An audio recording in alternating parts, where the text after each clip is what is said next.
আসসালামু আলাইকুম। সকল শিক্ষার্থীকে স্বাগত জানিয়ে শুরু করছি ম্যাথ ক্লাস। আজকের ম্যাথ ক্লাসে ষষ্ঠ শ্রেণীর চতুর্থ অধ্যায় প্রশ্ন নম্বর 2 এই অঙ্কটি সহজে সমাধান দেব। তাহলে দেখো, এখানে দেওয়া আছে রিয়া তার বাড়ির সামনের 3 দিকে বেড়াতে দিতে চায়।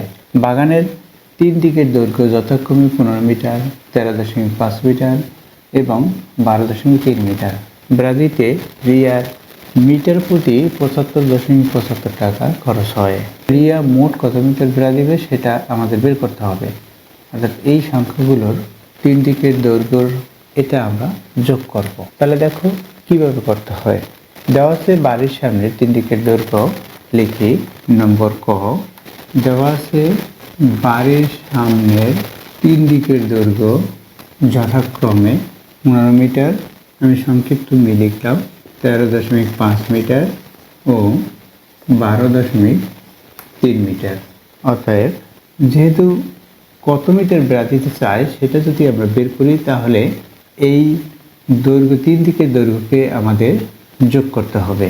সুতরাং বাড়ির সামনের 3 দিকের মোট দৈর্ঘ্য, অতএব বাড়ির সামনের 3 দিকের মোট দৈর্ঘ্য 15 যোগ 13.5 13.5 যোগ 12.3 মিটার সমান। দেখো আমরা এখানে এগুলো কিভাবে যোগ করব। প্রথমে দেওয়া আছে 15 মিটার, এখানে মিটার দেওয়া। এখানে দেখো এগুলো ভগ্নাংশ, অর্থাৎ দশমিক বিন্দুর পরে একটি অঙ্ক। তাহলে আমরা এখানে এই যে 15 সংখ্যাটি, এটা পূর্ণ সংখ্যা, যেমন এখানে ভগ্নাংশ এই বামের সংখ্যা আমরা 1 এবং 2, অর্থাৎ এই 2 অঙ্ক বিশিষ্ট একটি সংখ্যা দেখতে পাচ্ছি বামে, যা 13, এবং ডান দিকে দেখতে পাচ্ছি দশমিক বিন্দুর পরে একটি অঙ্ক। তাহলে আমরা যদি সমতা করি, যেহেতু দশমিক বিন্দুর পরে এখানে একটি অঙ্ক, এখানেও একটি অঙ্ক, সুতরাং আমরা দশমিক বিন্দুর পরে একটি অঙ্ক দিতে পারি। তাই আমরা এখানে 0 দিতে পারি। 0 ব্যতীত অন্য কোনো সংখ্যা দেওয়া যাবে না, তাহলে সংখ্যাটির মান পরিবর্তন হবে। 15.0 বা 15 একই কথা, তাই আমরা এই দশমিক বিন্দুর পর এক অঙ্ক দিয়েছি। অর্থাৎ দশমিক বিন্দুর পরে 2টি যদি অঙ্ক থাকে, তাহলে 2 অঙ্ক দিয়ে আমরা সমতা করব। যেমন এখানে এক অঙ্ক আছে, এক অঙ্ক দিয়ে সমতা করেছি, অর্থাৎ দশমিক বিন্দুর পরে যে অঙ্কগুলো থাকবে তার লসাগু বের করে সমতা করতে হয়। দেখো এখানে দশমিক বিন্দুর পরে এক অঙ্ক আছে, সুতরাং আমরা দশমিক বিন্দুর পরে এক অঙ্ক নিলাম। এরপর হচ্ছে 13.5 মিটার, এরপর হচ্ছে 12.3 মিটার। এখন আমরা এগুলো যোগ করব। যোগ করি, দেখো এই 0 0 সাথে 5 যোগ করলে 5 হবে, 5-এর পরে 3 যোগ করি 8 হবে। এখানে দেখো এই 3, এই 2, 3-এর সাথে 2 যোগ করি 5 হবে, 5-এর সাথে 5 যোগ করি 10 হবে। কিন্তু এখানে দশমিক বিন্দু আছে, দশমিক বিন্দু দেই। 10-এর কত হলো? 10 হলো। 10-এর 0, 10-এর কত লিখেছি? 0 লিখেছি। এই যে দশমাংশ আছে 10-এর 1, সেই 1 সংখ্যাটি এটার সাথে যোগ করব, এই 1-এর সাথে, তাহলে 2 হবে। 2-এর পরে 1 যোগ করি 3, 3-এর পরে 1 যোগ করি 4, অর্থাৎ এটা হলো 40.8। তাহলে এখানে মিটার আছে, তাহলে মিটার হবে। এইভাবে আমরা যোগ করতে পারি, অথবা বিকল্প নিয়মেও আমরা যোগ করতে পারি। প্রথমে এটা দেখিয়ে দেই কিভাবে করতে হয়। এটা আমরা এই করেছি, এটা আমরা রাফ দেখাবো সাইডে, অর্থাৎ ডান দিকে রাফ দেখাবো। এখানে করে দেবো, কত পেলাম? 40.8 মিটার। এটা পেয়েছি, লিখি কত পেলাম? 40.8 মিটার। এই 40.8 মিটার সে বেড়া দিতে চায়, অর্থাৎ রিয়া বেড়া দিতে চায়। তাহলে এটা হচ্ছে ক নম্বরের উত্তর। এখন এখানে দেখো ক নম্বরে কি, রিয়াকে কত মিটার বেড়া দিতে হবে? রিয়াকে এত মিটার বেড়া দিতে হবে। তাহলে দেখো কি লিখতে হয়। তাহলে দেখো অতএব রিয়াকে 40.8 মিটার বেড়া দিতে হবে। উত্তর 40 এখানে লিখি, উত্তর 40.8 মিটার। নম্বর খ দেখো, এখন আমি এই অঙ্কটির বিকল্প পদ্ধতি দেখাচ্ছি। অর্থাৎ প্রথমে আমাদের এই যে দেওয়া আছে এইটুকু লিখে রিয়ার বাড়ির সামনের 3 দিকের মোট দৈর্ঘ্য বিকল্প, সুতরাং অর লিখি। এই অংশের উপর পরে এটা লিখতে, রিয়ার বাড়ির সামনের 3 দিকের মোট দৈর্ঘ্য 15 মিটার যোগ 13.5 মিটার যোগ 12.3 মিটার। মিটার কথাটি প্রত্যেকটিতে আছে, তাই আমরা ব্র্যাকেট দিয়ে বাইরে লিখলাম। এখন এটা কিভাবে করব? দেখো এখানে দশমিক বিন্দুর পরে একটি অঙ্ক, সুতরাং এই দশমিক বিন্দু যদি আমরা উঠিয়ে দিতে চাই, যেহেতু দশমিক বিন্দুর পরে একটি অঙ্ক, তাহলে একের পরে একটি শূন্য দিয়ে এই দশমিক যদি ভাগ দিই তাহলে দশমিক বিন্দু উঠে যাবে। অর্থাৎ দেখো দেখিয়ে দেই, এখানে 13.5 দশমিক বিন্দু উঠিয়ে দিলাম, এই দশমিকের পরিবর্তে 1 লিখেছি, দশমিকের ডানে যে কয়টি অঙ্ক থাকে সেই কয়টি শূন্য, সুতরাং একটি অঙ্ক আছে একটি শূন্য, অর্থাৎ 135/10 এটা হলো। এখানে কি তাহলে 123/10 এটাও হলো। এখানে যদি আমরা 10 দিতে চাই হর হিসাবে, যেমন এখানে যোগ আছে, যোগটা দেই, তাহলে কী হবে, এই যে 10 দিলাম, তাহলে 10 বাড়তি হয়েছে, তাই 10 এই 15 সাথে গুণ করতে হবে, অর্থাৎ 150 হবে। আমি গুণ করে সরাসরি দেখিয়ে দিই, না দেখিয়ে গুণ করে লিখে দিলাম, তাই না? এখন দেখো এটা যদি আমরা করি, অর্থাৎ এর লসাগু হবে কত, এখানে রেখে দিই, এর লসাগু কত, এরপরে এর লসাগু হচ্ছে 10, যেহেতু সব কয়টি ভগ্নাংশে হর একই, সুতরাং লসাগু 10 হলো। এখন আমরা এটাকে লব যা আছে সেটা আমরা লিখে দিতে পারি, যেহেতু আমরা জানি যে এই 10 দিয়ে এই 10কে ভাগ করতে হবে, যে ভাগফল হবে সেটা লবের সাথে গুণ করতে হয়। যেমন এই 10 দিয়ে 10কে ভাগ করলে ভাগফল 1 হবে, লবের সাথে গুণ করলে 1 দিয়ে লবের সাথে যদি গুণ করি, লব হচ্ছে 150, 150 সাথে 1 গুণ করলে 150ই হবে। তদ্রূপে প্রত্যেকটিতে যেহেতু ভাগফল সমান হয়, একই 1 হয়, তাহলে 1 দিয়ে গুণ করলে সংখ্যার কোনো পরিবর্তন হয় না, এখানে যা আছে তাই হয়। তাই আমি সংখ্যা কয়টি লিখে দিলাম। এখানে যা যা আছে সেটা লেখা হলো।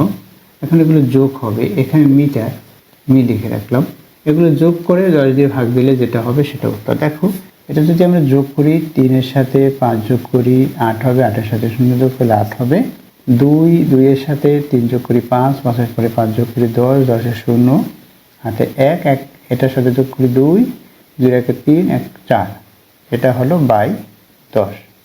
এখানে মিটার আছে ইকুয়াল। এখন যদি ভাগ দিই, অর্থাৎ এই যে 8, এই 10 শূন্যর পরিবর্তে লিখলাম 1-এর জন্য দশমিক, 1 উঠিয়ে দিয়ে দশমিক দিলাম, এরপর হচ্ছে 0, এই 4, এত মিটার উত্তর। একইভাবে এরিয়াকে এত মিটার বেড়া দিতে হবে, উত্তর এত মিটার। আশা করি বুঝতে পেরেছো। এরপর দেখো নম্বর খ লিখি। এখানেই দেওয়া আছে কি, দেখো বেড়া দিতে এরিয়ার মোট কত টাকা খরচ হবে। তাহলে ক থেকে প্রাপ্ত লিখি, ক থেকে প্রাপ্ত বাড়ির সামনের 3 দিকের মোট দৈর্ঘ্য, বাড়ির সামনের 3 দিকের মোট দৈর্ঘ্য 40.8। এখন এরপর কি দিয়েছে, এটা হচ্ছে ক থেকে প্রাপ্ত।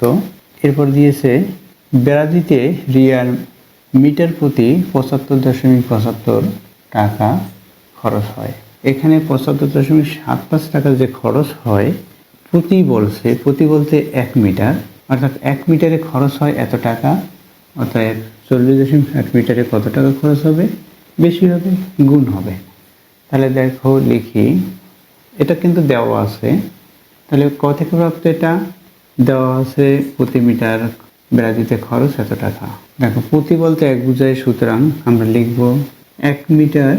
তাহলে লিখি, এখন 1 মিটার বেড়া দিতে খরচ হয়, 1 মিটার বেড়া দিতে খরচ হয় 75.75 টাকা, অতএব 40.8 মিটার বেড়া দিতে, একই কথা বিদায় কমা ব্যবহার করছি, খরচ হয়।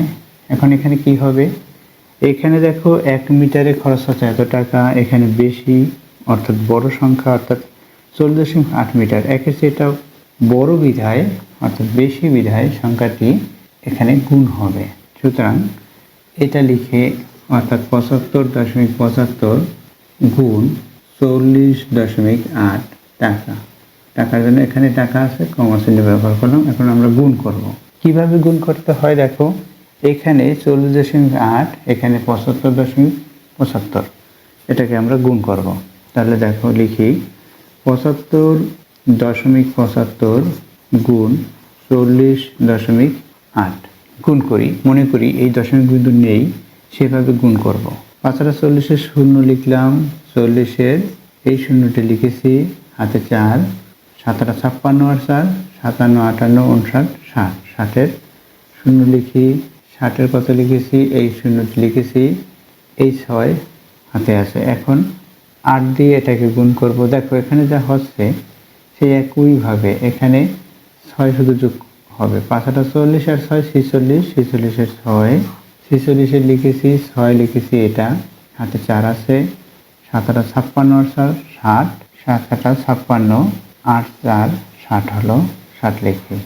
এরপর কি এই শূন্য দিয়ে যদি এগুলোকে গুণ করি তাহলে গুণফল শূন্য হবে, অর্থাৎ যখন একটি অঙ্ক দিয়ে বা একক স্থানীয় অঙ্ক দিয়ে যদি গুণ করি আর এই যে দশমিক বিন্দু না থাকে তখন এটাকে আমরা একক স্থানীয় অঙ্ক বলবো, অর্থাৎ সর্বদলীয় অঙ্ক। একটি দিয়ে গুণ করেছি তাই এখানে একটি শূন্য অথবা একটি ক্রস চিহ্ন দিতে হয়, যে কোনো একটি দিতে হবে। আমরা যদি শূন্য দেই তাতেও হবে, ক্রস চিহ্ন দিলেও হবে। এখন শূন্য দিয়ে গুণ করি, শূন্য দিয়ে এখানে কয়টি অঙ্ক, একটি দুইটি তিনটি চারটি, সুতরাং 4টি শূন্য হবে, একটি দুইটি তিনটি চারটি। শূন্য দিয়ে গুণ করলে গুণফল শূন্য হবে, এটা অবশ্যই তোমরা জানো। দেখো এটাও দিয়ে গুণ করা হলো, এটাও দিয়ে গুণ করা হলো, কয়টা অঙ্ক দিয়ে, 2টি অঙ্ক দিয়ে, সুতরাং এখানে আমরা 2টি শূন্য দেব। এখন কি হবে, এই 4 দিয়ে গুণ করব এই অঙ্কগুলোকে, 4 দিয়ে 5কে গুণ করি, 4 5 20 শূন্য, হাতে 2 অর্থাৎ 20 শূন্য লিখলাম, হাতে 2, 4 দিয়ে গুণ করলাম, 4 দিয়ে 7কে গুণ করি, 4 7 28 আর 2 30, 30-এর শূন্য, 30-এর কত লিখলাম, শূন্য লিখলাম, এই হাতে 3 থাকলো, 4 দিয়ে 5কে গুণ করি 20 আর 3 23, 23-এর কি হবে, 3 হবে। 4 দিয়ে 7কে গুণ করি, 4 7 28, যেহেতু 23-এর 3 লিখেছি, 4 5 20 পরে এই 3 যোগ করেছিলাম, মানে এখানে আমরা 4 7 28 আর 2 30, 30-এর শূন্য লিখেছিলাম, এখানে 30-এর দেখো আবার গুণ করে দেখাই, 2টি অঙ্ক দিয়ে গুণ করেছি, এটা দিয়ে গুণ করেছি তাই 2টি শূন্য হলো। 4 দিয়ে 5কে গুণ করি, 4 5 20 শূন্য, হাতে 2, 4 দিয়ে 7কে গুণ করি, 4 7 28 আর 2 30, 30-এর শূন্য, হাতে 3, 4 5 20 আর 3 23, 23-এর 3, হাতে 2, 4 7 28 আর 2 30, এটা হলো।